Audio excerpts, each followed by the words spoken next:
focus for my master's thesis there was changing the way in which we kind of present our curriculum to our students. There was a quote that really, that I was exposed to during my master's that really hit me, and the quote was that the map is not the terrain. And I kind of took that and applied it to our education system as the map is kind of our curriculum. That's all of the PLOs, that's all the big ideas, that's the stuff that we're supposed to, the kids are the knowledge they're supposed to retain. But that doesn't necessarily tell you that that's what you should teach them. Like, you shouldn't necessarily focus each lesson on making sure they understand those PLOs, but rather focus your lessons and your curriculum on exposing them to the terrain where those PLOs and that knowledge exists, and allowing them kind of to discover it in their own way, making sure that you kind of guide them as you go along. Through that master's project, I developed a new curriculum for my electronics course. Try to make any of my projects, I try to keep them open enough so that students can also maybe use some of these projects in some of their other classes or do some extra work. The challenge for this one is that they have to build a helmet that encases their head, and then they have to wire LEDs inside the helmet, so there's LEDs in there, that are controlled by buttons on a separate controller, and they have to navigate a maze.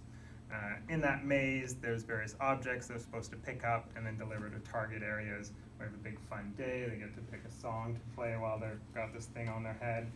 And we time them, and the winners get a golden cup, and the cup is filled with chocolate, so it's very exciting. But this is a great project because, I mean, it's paper mache. They could easily just do a, blow up a balloon, paper mache, and then that's it.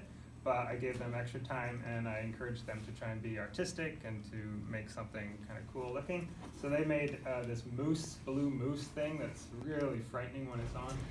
The other cool thing about this project, which we're going to get into later on in the course, is signal processing. And so we're going to get into some digital logic in our circuit, which is going to kind of encourage them to move on into computer science, get into some programming. So that's the first project that they do. This is a new project for them this year. This is a light theremin, and so there's a lot of physics behind theremins. So it's got a LDR, which is a light-dependent resistor, which gets controlled by an LED on the straw, and then you got a button that turns it on. And so by changing the amount of light, you can change the sound. So it's kind of like a theremin guitar.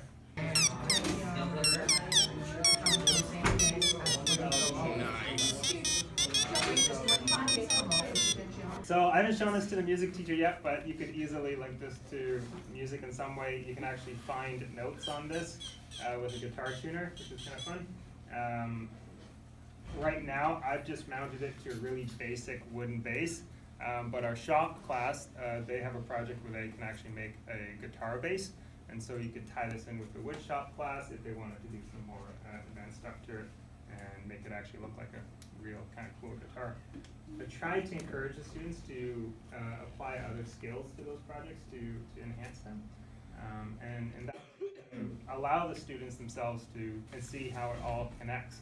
And through that, my students in this class have actually started saying, oh, I want to take shop class so I can do this and that to my projects. So those are a couple of the basic projects that we're doing in electronics.